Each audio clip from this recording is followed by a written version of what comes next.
नमस्कार विद्यार्थी मित्रों, हमने इकाई 3 अंतरिक्ष परी सुनीता विलियम्स इसके बारे में जाना। आज फिर से इसी का पुनरावर्तन करते हैं। तो इस इकाई जीवनी है, यानी कि सुनीता विलियम्स के जीवन के बारे में बताया गया है।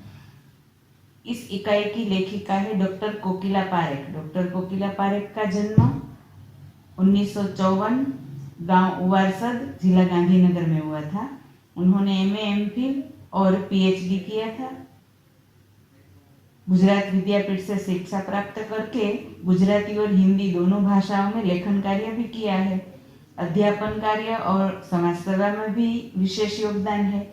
महिला जागृति में भी उन्होंने अच्छा कार्य किया है। हिंदी प्रचार प्रसार में भी उनका योगदान है।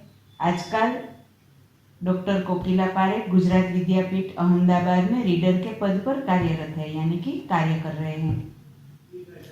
प्रस्तुत इकाई में अंतरिक्ष यात्रियों की जानकारी दी है, साथ साथ अंतरिक्ष परी सुनीता विलियम्स के जीवन, शिक्षा, अंतरिक्ष यात्रा के लिए परीक्षण, प्रशिक्षण, अंतरराष्ट्रीय स्पेस स्टेशन, सुनीता के अंतरिक्ष रिकॉर्ड, अहमदाबाद में आगमन, छात्रों को प्रेरणा आदि कुछ सिखाया गया है। लड़कियों और महिलाओं के लिए गौरव, प्रोत्साहन तथा अंतरिक्ष यात्रा में उनके द्वारा की गई खोजों के बारे में भी बताया गया है।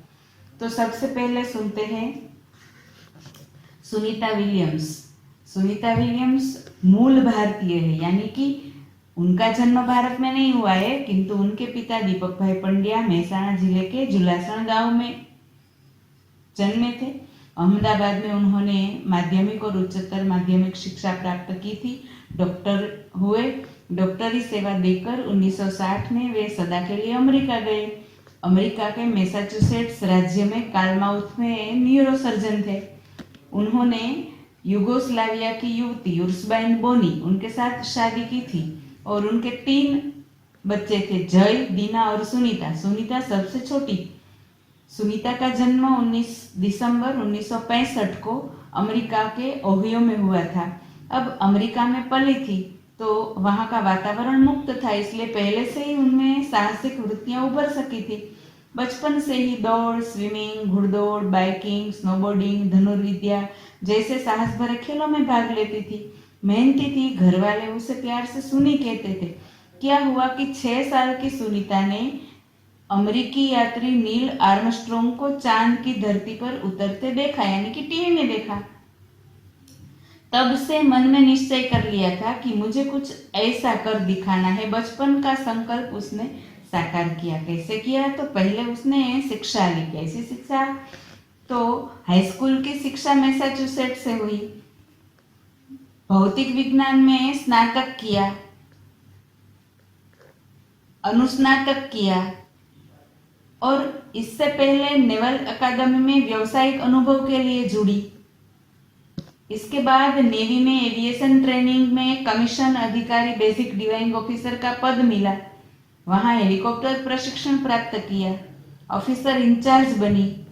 पायलट के कोर्स के लिए चयनित किया गया और पायलट बनने की सिद्धि को उसने अंतरिक्ष यात्रा के लिए प्रथम कदम माना। अंतरिक्ष पर जाने की तीव्र इच्छा थी, इसलिए हिम्मत नहीं हारी और नासा जाने में सफल हुई। नासा अमेरिका की अंतरिक्ष यात्रा की अंतरराष्ट्रीय एजेंसी है, बहुत बड़ी संस्था है। तब से आज तक सुनीता नासा में कार्यरत है। 1998 में अंतरिक्ष यात्री कार्यक्रम में द्वितीय प्रयास में उसका चयन हुआ। अब सोचने वाली बात यह है कि दुनिया में हजारों वैज्ञानिक है, पायलट है, पर अंतरिक्ष यात्री पूरे विश्व में केवल 100 है। तो उसमें सुनीता का चयन हुआ, तो बहुत बड़ी सिद्धि है। सुनीता पंड्या में से सुनीता विलियम्स कैसे बनी? तो माइकल विलियम्स से उसने शादी की, जो उसका सहाध्यायी था और खास मित्र था। अब माइकल विलियम्स ने भी सुनीता की सिद्धि में साथ दिया, उसका जो स्वप्न था उसमें साथ दिया। इससे आगे सुनीता को अंतरिक्ष परी बनाने में कल्पना चावला ने ही प्रेरणा स्रोत का काम किया। भारत की महिला अंतरिक्ष यात्री कल्पना चावला हरियाणा के करनाल शहर की थी और भारत की प्रथम महिला अंतरिक्ष यात्री होने का सम्मान भी उसी को मिला है।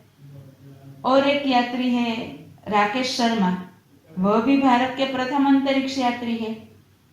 एक दुख की बात यह है कि कल्पना चावला हौसले की बुलंदी को छूकर हमारी कल्पना बन गई, यानी कि उसने अपना अंतरिक्ष यात्रा में जो काम किया बहुत अच्छा काम किया, किंतु अंतरिक्ष से वापस आते समय उसका यान टूट पड़ा और उसकी मृत्यु हो गई। इसके साथ सुनीता विलियम्स ने नासा में काम किया था। सुनीता विलियम्स बताती है कि कल्पना के साथ काम करना बेहद सुखद अनुभव था। हम दोनों की रुचि काफी अलग थी, दोनों की पसंद बहुत अलग थी, किंतु भारतीय होना हमें एक सूत्र में पिरोता था। हम दोनों मूल भारतीय थे, इसलिए हम साथ थे और हम दोनों को भारतीय संगीत बहुत अच्छा लगता था, बेहद लगाव था। अब सुनीता विलियम्स नासा के लिए चयनित हुई तो उसका प्रशिक्षण शुरू हुआ। 1998 से प्रशिक्षण शुरू हुआ। 8 वर्ष तक प्रशिक्षण चला। कड़ा प्रशिक्षण था। कैसे कैसे प्रशिक्षण दिया जाता था, तो तकनीकी भरे व्याख्यान, उसकी जानकारी, स्पेसवॉक में कैसे काम करते हैं आदि सब सीखने के लिए बहुत मेहनत करनी पड़ती है। सुनीता बताती है कि अंतरिक्ष स्टेशन में जिंदगी आसान नहीं है, बहुत कठिन है। खाने से लेकर नहाने तक यहाँ सब कुछ कठिन है, लौटने में मुश्किल है, डिब्बाबंद भोजन करना पड़ता है, सोना बहुत मुश्किल, मांसपेशी और हड्डियों की शक्ति बनाए रखने के लिए व्यायाम करना बहुत आवश्यक है। साइकिल चलाना, दौड़ना, हवा में तैरना आदि सब कुछ करना पड़ता है। भारहीनता की स्थिति में शरीर को ठीक बनाए रखना, मगज को अच्छी तरह से कार्यरत रखना, वह भी बहुत मुश्किल है। शरीर का लचीलापन तीव्र गति से खत्म होता है, मांसपेशियों और हड्डियों को बहुत तेज क्षति पहुंचती है आदि सब कुछ समस्याएं हैं। इस सब कुछ समस्याओं को ध्यान में रखते हुए अपने को बहुत अच्छी तरह से कड़ा प्रशिक्षण देकर तैयार करना पड़ता है और उसने किया। फिर डिस्कवरी अभियान फ्लोरिडा से केनेडी स्पेस सेंटर से फ्लाइट इंजीनियर के तौर पर डिस्कवरी मिशन में शामिल हुई। 10 दिसंबर 2006 को अटलांटिस अंतरिक्ष यान, इससे सुनीता स्पेस स्टेशन पहुंची। 17 दिसंबर को अंतरिक्ष में चहलकदमी की, यानी कि अंतरिक्ष में चली। पृथ्वी से 360 किलोमीटर की दूरी पर कक्षा में स्थित अंतरराष्ट्रीय अंतरिक्ष स्टेशन, एक अंतरराष्ट्रीय अंतरिक्ष स्टेशन अड्डा जो 27,744 किलोमीटर प्रति घंटे की गति से स्थित है अवकाश में और प्रतिदिन पृथ्वी के 15.7 चक्कर काटता है। इस तरह सुनीता ने पृथ्वी के 2,967 चक्कर अपने अंतरिक्ष प्रवास में लगाए। इस अभियान में सुनीता ने 29 घंटे 17 मिनट तक स्पेस वॉक किया और अंतरिक्ष में रिकॉर्ड बनाया। इससे पहले 4 घंटे 24 मिनट में मैराथन जीतने वाली पहली अंतरिक्ष यात्री भी बन चुकी है। फिर अंतरिक्ष के बोस्टन मैराथन में 4.5 घंटे में 42 किलोमीटर का सफर काटने वाली प्रथम अंतरिक्ष यात्री हुई। सुनीता ने अंतरिक्ष में शैनॉन ल्यूसिक का रिकॉर्ड था 188 दिन का, वह तोड़ा। वह अंतरिक्ष में 194 दिन 18 घंटे और 58 मिनट तक रही। इस तरह उसने कई रिकॉर्ड बनाए। वहां उसने बहुत महत्वपूर्ण कार्य किए। कौन कौन से कार्य किए? तो ह्यूमन लाइफ साइंस यानी कि मानव जीवन विज्ञान, फिजिकल साइंस यानी कि भौतिक विज्ञान, पृथ्वी का निरीक्षण, शिक्षा और टेक्नोलॉजी डेमोन्स्ट्रेशन जैसे अनेक विषयों पर काम किया। इसके अलावा इस दौरान जमा किए गए ब्लड सैंपल न्यूट्रिशन से संबंधित अनुसंधान कर रहे वैज्ञानिकों तक पहुंचाए। न्यूट्रिशन से जो संबंधित अनुसंधान कर रहे थे वैज्ञानिक, उन वैज्ञानिकों तक उन्होंने ब्लड सैंपल पहुंचाए। इस तरह उसने वहां बहुत अच्छा काम किया। अब सुनीता अंतरिक्ष के बारे में और अंतरिक्ष में से पृथ्वी कैसे दिखती है इसके बारे में बताती है। तो वे कहती है कि यहाँ से विश्व सीमाओं में बटा नजर नहीं आता। यहाँ से सिर्फ दिखता है हमारा सुंदर ग्रह, सुंदर ग्रामीण इलाके, सुंदर पहाड़ और आसमानी रंग के सुंदर महासागर, हरे मैदान और अनेक रंगों में जमीन दिखाई दे रही थी। यह दृश्य बहुत मनोहर था। और एक बात बताती है कि यहाँ पर सबसे बड़ी बात मुझे ये लगती है कि हमारी पृथ्वी कितनी शानदार है। दुनिया को अलग नजरिए से देखने का मौका और यह अंतर्दृष्टि मिलती है कि अपने ग्रह को कैसे आने वाली पीढ़ियों के लिए बचाएं। अंतरिक्ष मिलजुल कर काम करने की बढ़िया जगह है और यहाँ आकर ऐसा लगता है कि हम पृथ्वी पर क्यों विवादों में उलझे रहते हैं।